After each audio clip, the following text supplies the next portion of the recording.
Bismillahirrahmanirrahim.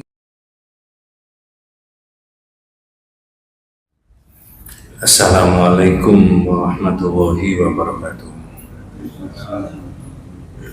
Bismillahirrahmanirrahim. Alhamdulillah nahmaduhu wa nasta'inuhu wa nastaghfiruhu wa na'udzu billahi min shururi anfusina wa min sayyiati a'malina. May yahdihillahu fala mudilla lahu wa may yudlil falan tajida lahu waliyyan mursyida. Asyhadu an la ilaha illallah wahdahu la syarika lah wa asyhadu anna Muhammadan abduhu wa rasuluhu la nabiyya ba'dah. Allahumma shalli ala Muhammad wa ala ali Muhammad kama shallaita ala Ibrahim wa ala ali Ibrahim wa barik ala Muhammad wa ala ali Muhammad kama barakta ala Ibrahim wa ala ali Ibrahim fil alamin innaka Hamidum Majid. Amma ba'du. Ma'asyiral muslimin rahimani wa rahimakumullah, usikum wa nafsiya bi taqwallahi faqad faza man ittaqa. Ibu-ibu, bapak-bapak, adik-adik, para jamaah yang dirahmati Allah Subhanahu wa ta'ala. Saya punya pengalaman diminta untuk memberi pelajaran tauhid ini kepada para asatidz, para guru di sekolah SMA di Sepanjang. Ada kira-kira 70 orang Bapak Ibu guru, para ustadz dan ustadzah. Tentu saja disiplin ilmunya berbeda-beda, macam-macam. Tapi sebelum pelajaran itu saya mulai, saya tanya dulu kepada mereka yang hadir saat itu. Nah, sekarang saya tanyakan di sini pertanyaan itu. Pertanyaannya begini. Hai Pak Guru, Bu Guru, antum semuanya ini pendidik, mengajarkan kebaikan dan kebenaran kepada putra-putri, anak didik harapan bangsa generasi muda. Pertanyaannya adalah, apa yang sampean khawatirkan terhadap masa depan anak-anak kita ini? Jawabannya, apa yang dikhawatirkan oleh Pak Guru, Bu Guru? Jawabnya macam-macam. Ada yang dekadensi moral, ada yang lapangan pekerjaan, ada yang narkoba, ada yang judi, ada yang pengangguran, wis macam-macam. Nah, sekarang saya tanyakan di sini, kira-kira apa? Kalau nggak ada yang jawab, saya sendiri yang jawab. Tapi dari 70 Pak Guru itu tidak ada yang menjawab, Pak, yang saya khawatirkan, Ustadz, yang saya khawatirkan terhadap anak didik saya itu adalah syirik kepada Allah. Nggak ada yang jawab begitu.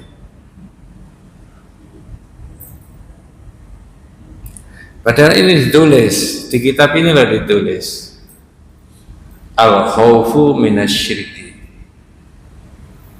Orang Islam itu harus khawatir jangan sampai terjerumus perbuatan syirik.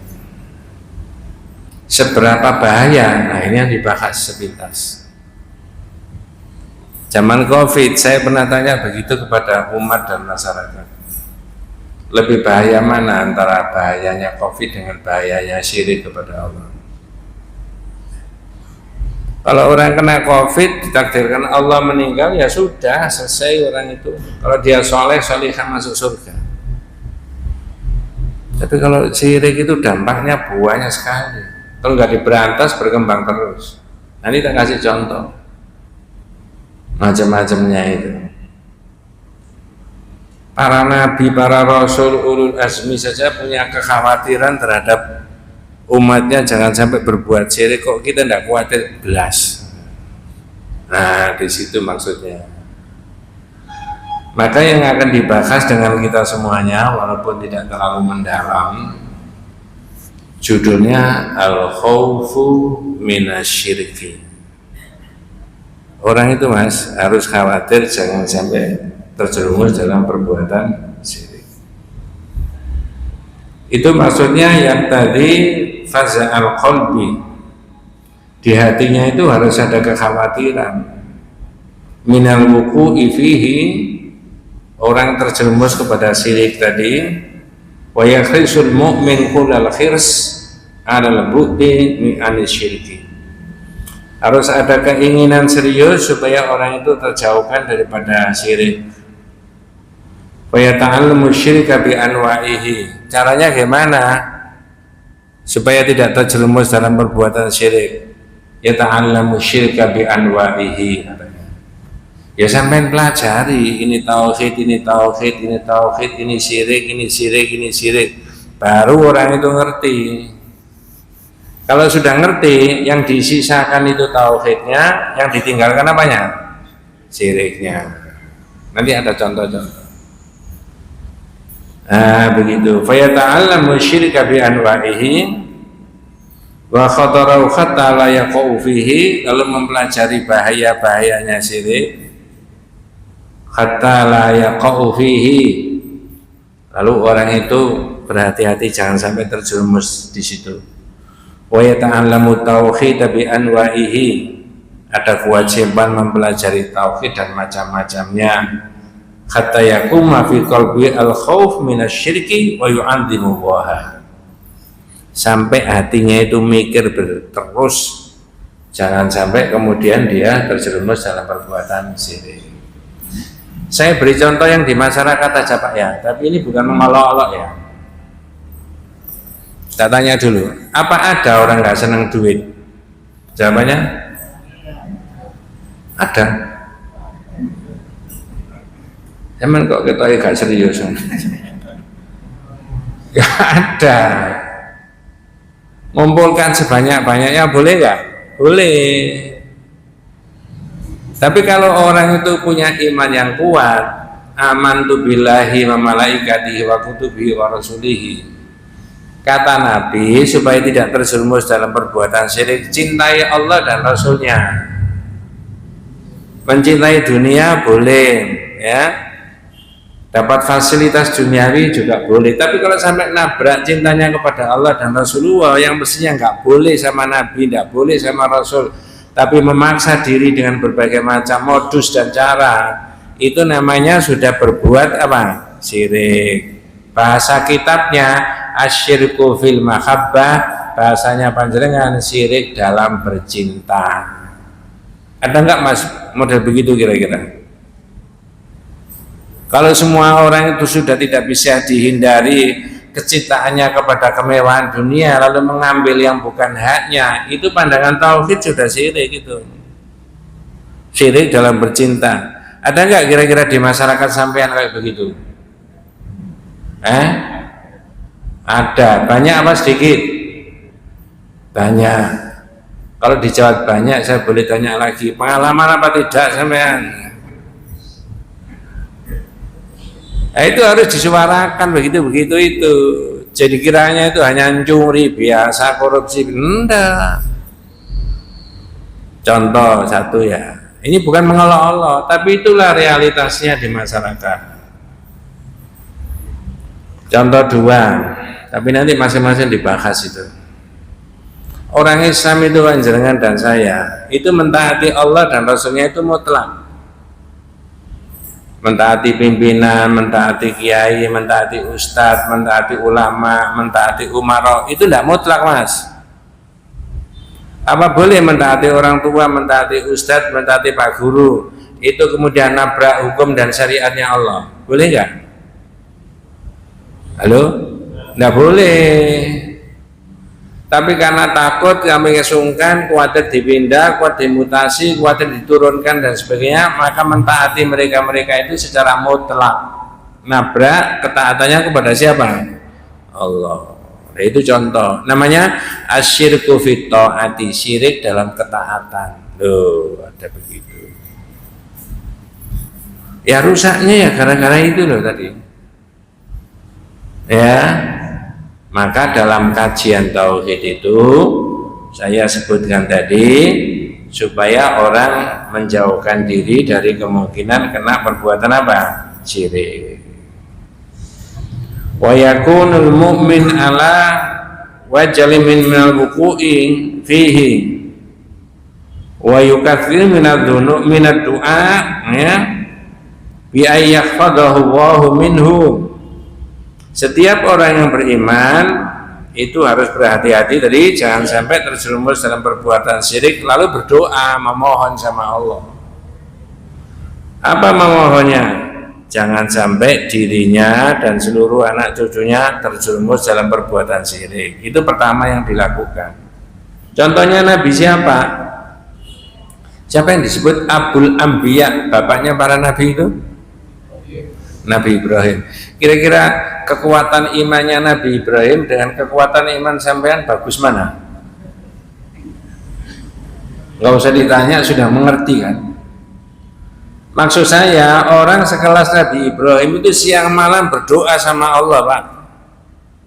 Wajnubni wa baniya an na'budal asnam, ya Allah jauhkan saya dan anak cucu saya jangan sampai menyembah berhala. Loh, Nabi Ibrahim itu takutnya kayak begitu. Sampai pernah berdoa begitu siang dan malam? Belum. Berarti mulai besok. Loh, Nabi Ibrahim serius berdoanya, Mas. Ya Allah jauhkan aku dan anak cucuku jangan sampai menyembah berhala. Apa alasannya Nabi Ibrahim? Rabbi innahunna adlalna katsiran minan nas. Ya Allah, dengan gara-gara menyembah berhala tadi banyak orang tersesat. Bukan hanya tersesat pikirannya, tersesat akidahnya, tersesat pola hidupnya, iya, itu loh. Tersesat akidahnya jelas. Tersesat dalam cara dia mengumpulkan kenikmatan dunia, ekonomi jelas. Kenapa? Dia lebih fokus menyembah berhala daripada menyembah Allah. Itu yang dikhawatirkan Nabi Ibrahim.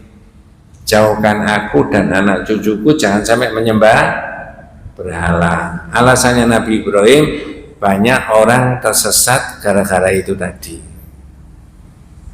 Tak kasih contoh, mudah-mudahan tidak salah, ini sudah pernah diulangi. Bapak kita itu jatuh dengan tidak terhormat juga gara-gara kesukaannya kepada harta benda melebihi apa yang diperintah oleh Allah. Pertanyaannya, siapa bapak kita itu? Jatuh, tidak terhormat, tidak bisa bangkit lagi, diusir sama Allah dari lingkungannya.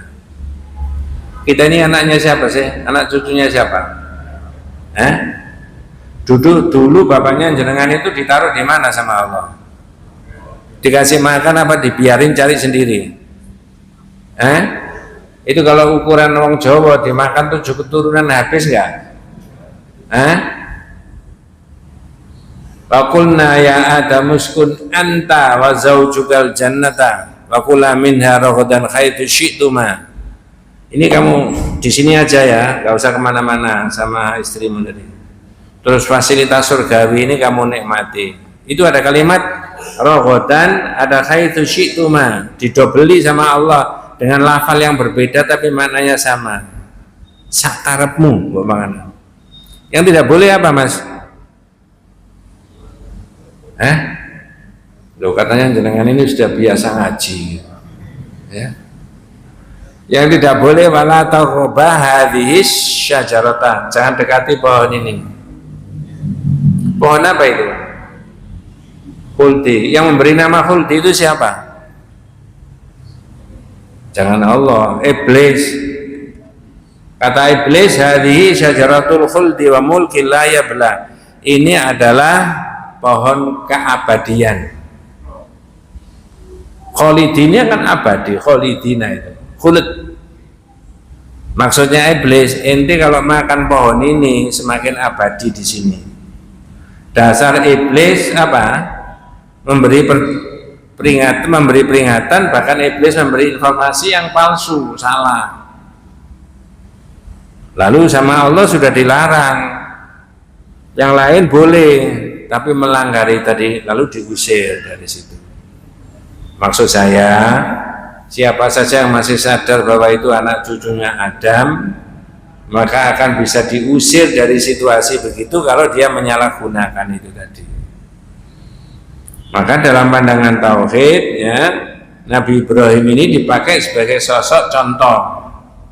Orang yang sudah kapasitasnya kayak begitu masih berdoa memohon kepada Allah ketika siang dan malam itu supaya dirinya dan anak cucunya tidak terjerumus kepada perbuatan syirik. Bahayanya besar sekali.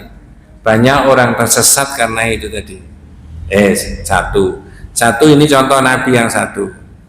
Contoh yang lain, ini saya bukakan di ayat Al-Quran.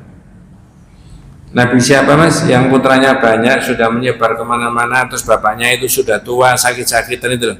Dipanggil semuanya, suruh pulang. Ketika sudah pulang semuanya, bapaknya sudah sakit-sakitan, kemudian bapaknya itu pesan tauhid juga itu. Nabi siapa?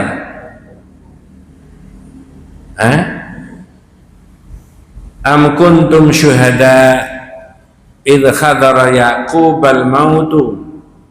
Apakah Anda tidak perhatikan ketika Nabi Yakub itu menjelang apa? Meninggal. Idh qala li banihi, ketika dia berkata kepada anak-anaknya semuanya.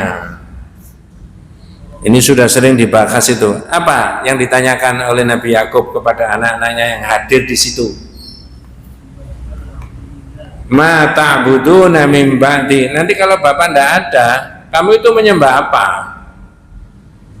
Tadi itu kalau diurai, bukan kamu domisili di mana, kamu pekerjaannya apa, kamu nanti makan apa, prestasimu nanti gimana, kamu nanti jadi anggota parlemen apa enggak begitu. Saat itu belum ada parlemen. Tapi yang ditanyakan satu poin, apa tadi? Yang kamu sembah itu loh apa?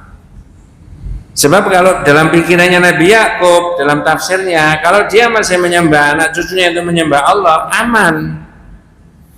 Tapi begitu banyak Tuhan yang disembah, wah itu jadi rusak semuanya.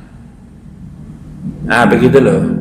Makanya Nabi Muhammad sendiri ngotot supaya akidah tauhid itu diluruskan, dibenarkan. Nah anak-anaknya menjawab, mereka menjawab, na'budu ilahaka wa ilaha abaika Ibrahim wa Ismail wa Ishaq ilaha wahida wa nahnu lahu muslimun. Kalau pakai bahasa sederhananya mas, Surabayaan, ya nggak usah khawatir, nanti kita semuanya itu tetap menyembah ilahmu itu loh, dan ilahnya Nabi Ibrahim, Ismail, Ishaq, ya itu ilah yang satu saja, dan kami berserah kepadanya.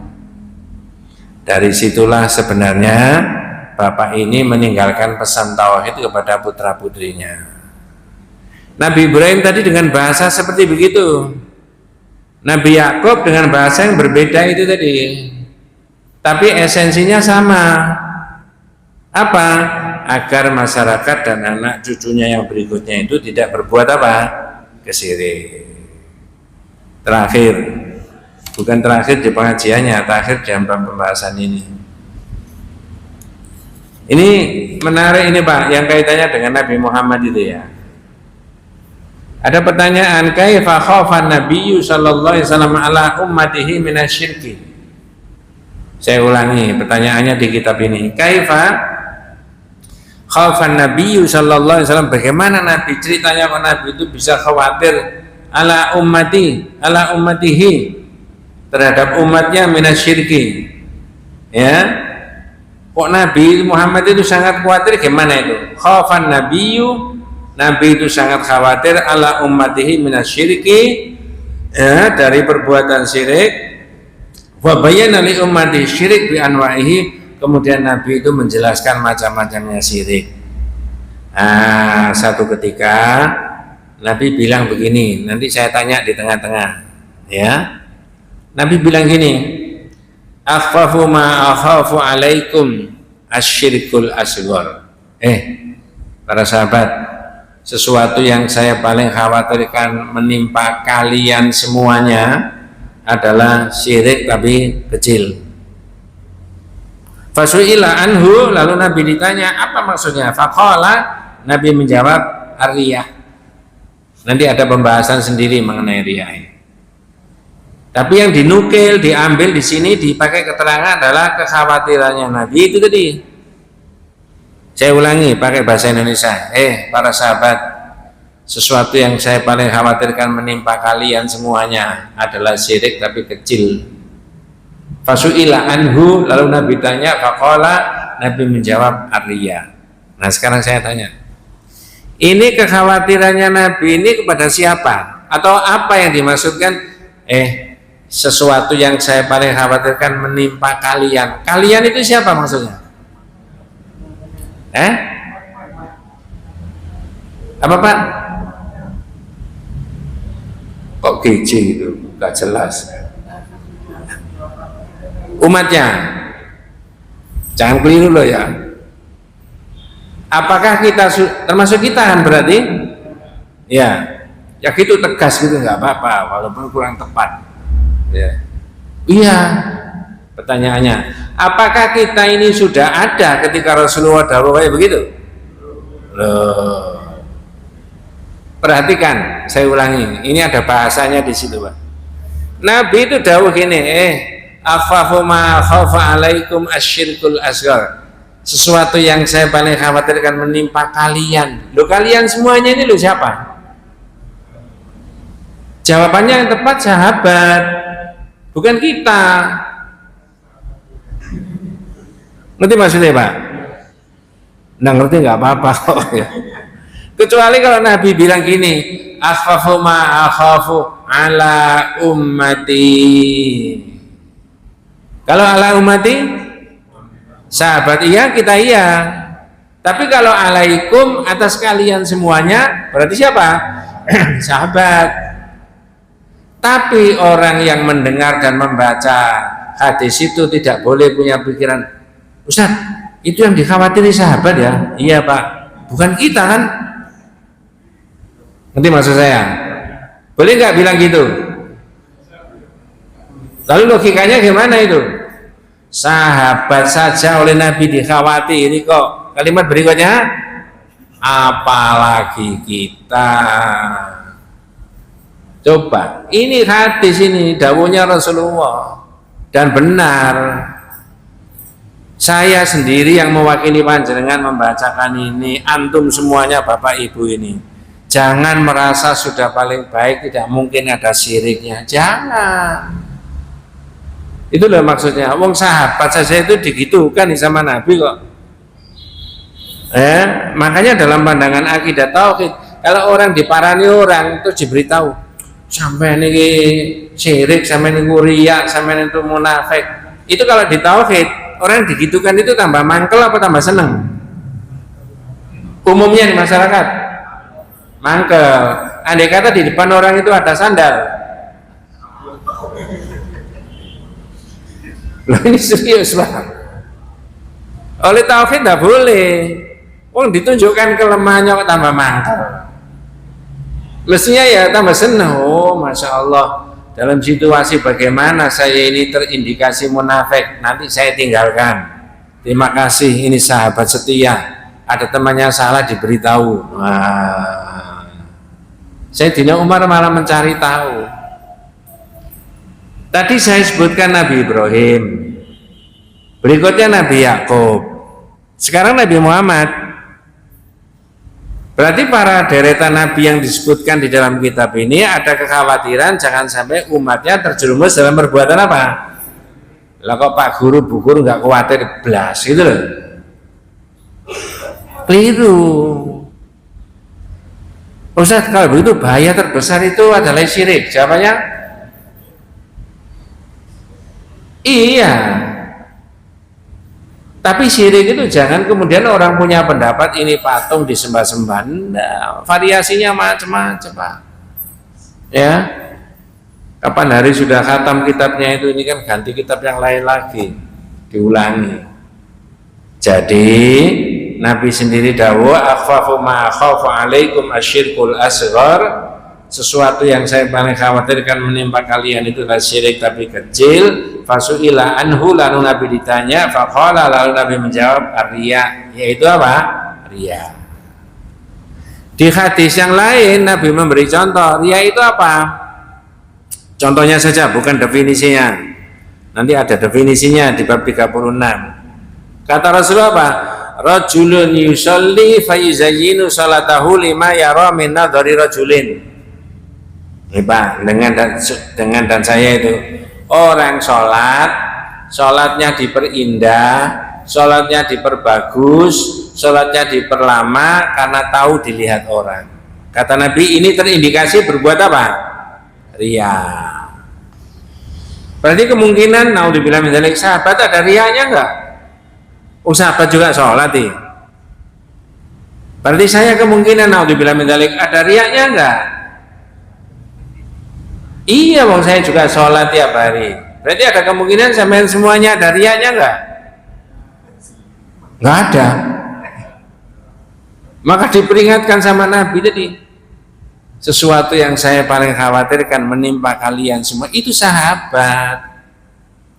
Masya Allah, lah kualitasnya sahabat itu yang kayak begitu kok masih dikhawatiri Nabi, apalagi apa? Kita. Pertanyaan berikutnya, wa ma khataru syirik? Wa ma khatar? Apa sih bahayanya? Di dalam kitab yang lain di sini tidak diterangkan sepintas saja di sini. Khatarus syirik pertama adalah ihanatun li karamatil insan, merendahkan harkat dan martabatnya manusia. Ini sudah sering kali itu di bibir saya ini Pak ya.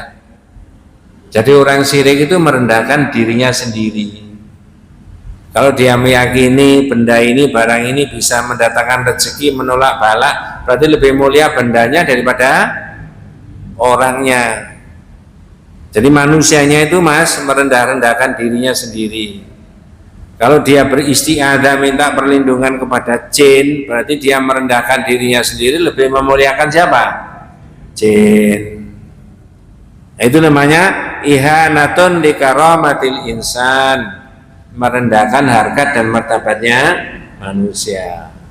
Jadi kalau pakai cara Jawa, manusia itu bisa nggak ada harganya, lebih berharga kertas tumpuan dicetak di peruri diberi seri. Jenengnya apa itu Mas? Coba jenengan pikir ya, ini serius Pak. Orang sudah sekolah S1, S2, S3, bahkan mungkin sampai pada profesor, terus dikasih uang 2 miliar, disuruh ngomong tidak menurut ilmunya itu loh mau. Ngerti maksud saya? Disuruh ngomong tidak menurut ilmunya, tidak menurut imannya, tidak menurut keyakinannya itu loh mau. Nah kalau itu yang terjadi berarti lebih mulia siapa? Apa? Uang daripada dirinya sendiri. Itu namanya ihanatun li karamatil insan, merendahkan harkat dan martabatnya manusia. Mestinya ditolak. Ya nggak bisa Mas, mau kasih berapa saja nggak bisa. Saya ini punya harga diri manusia. Apalagi saya ini kuliah S1, S2, S3, guru besar saya ini, profesor. Mau kasih berapa saja nggak bisa. Komitmen saya yang benar ya benar, salah ya salah, menang ya menang, kalah ya kalah. Sudah begitu masyarakat kita Pak, kira-kira?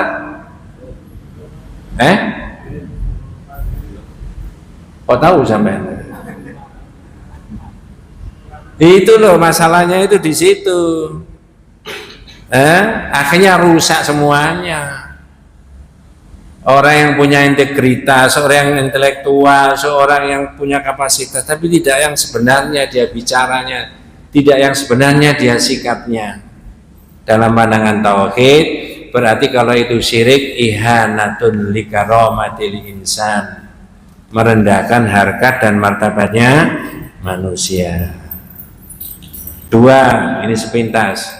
Bahayanya syirik itu apa? Wikrul khurafat wal abatil, sarang daripada khurafat dan kebatilan. Ilmunya nggak jalan, imannya tidak jalan, akal sehatnya tidak jalan.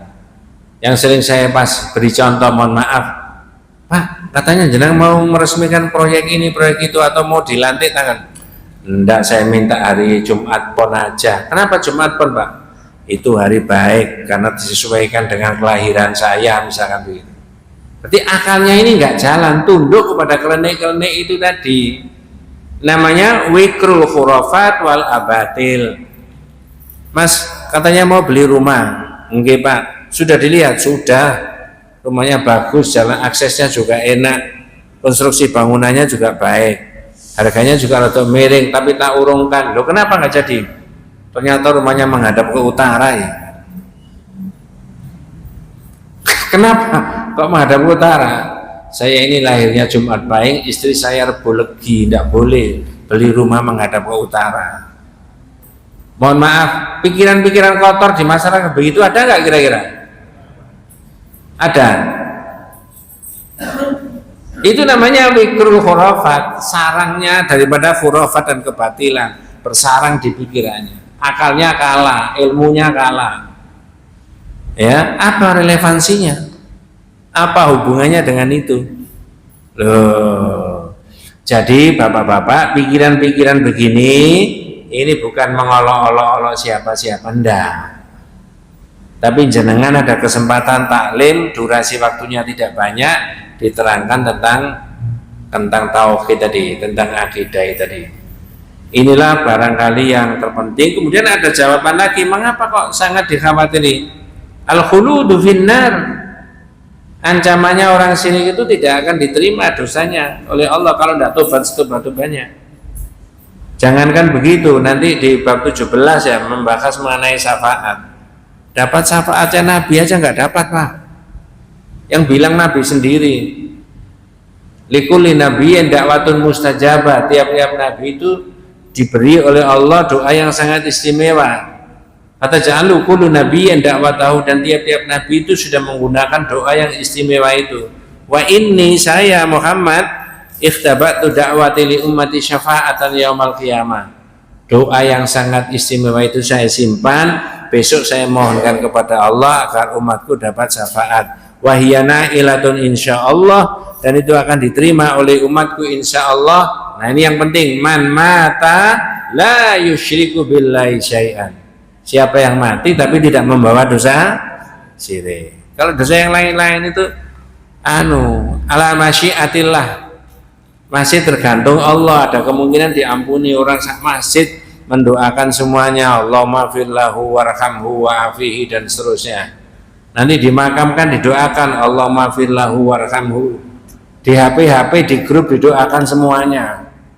Ya, semuanya menulis apa? Allahumma firlahu warhamhu wa'afihi wa'fu anhu.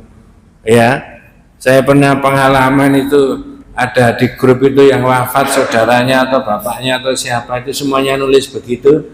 Punya saya tak tulis pakai bahasa Arab, tapi tulisan tangan, bukan copy poste itu ndak. Tak tulis wa ma fillahu warhamhu wa'afi. Paling bawah sendiri tak tulis nama saya Najih Iksan, tapi bahasa Arab. Oleh yang berikutnya itu kemudian di-share lagi, nama saya Katut lagi, Najih Iksan. Mungkin dikiranya bagian dari doa barangkali, karena ditulis dalam bahasa Arab, makanya hati-hati gitu loh. Jadi bahayanya ya, al-khatar minasyirki itu salah satunya yang terakhir tadi saya sebutkan, al-khuludu finnar, dukhulun nar, akan diancam oleh Allah masuk neraka. Karena syirik itu yang paling besar Pak, dibandingkan mencuri, berzina, membunuh, itu semuanya haknya manusia. Tapi kalau syirik hanya siapa? Allah. Nanti kita lanjutkan tafsirut tauhid wa syahadati alla ilaha illallah. Uraian sepintas mengenai tauhid dan syahadat tidak ada ilah kecuali Allah Subhanahu wa ta'ala. Baru nanti membahas lubsul khalqati wal khayti wa nahwihi ma li raf'il bala. Memakai gelang, memakai kalung, memakai cincin, tapi ada nawa itu untuk menolak bala. Itu ada hukum tauhidnya. Makanya di Rungkut itu saya pernah ditanya ibu-ibu, Ustaz saya mau membuat rumah. Oh alhamdulillah Bu. Terus gimana Bu? Dipageri boleh nggak? Jawabannya apa? Boleh. Boleh pakai besi, boleh pakai pagar kayu, boleh pakai botol. Ternyata yang dimaksudkan tidak itu. Dikasih apa rumahnya? Jimat, gitu loh maksudnya. Supaya nggak ada pencuri. Wallahu a'lam, ya nggak boleh. Nanti dibahas itu ya. Kira-kira Ramadan Tapi nanti mungkin bisa diterangkan Ramadan itu dibahas mengenai barokah. Apa sih konsep barokah tentang Ramadan? Orang kok ngomong barokah Ramadan, apa maksudnya? Itu dibahas di kitab Tauhid itu bab 9. Wallahu a'lam. Kita tutup dengan doa kafaratul majlis. Subhanakallahumma wa bihamdika asyhadu an la ilaha illa anta astaghfiruka wa atubu ilaik. Assalamualaikum warahmatullahi wabarakatuh.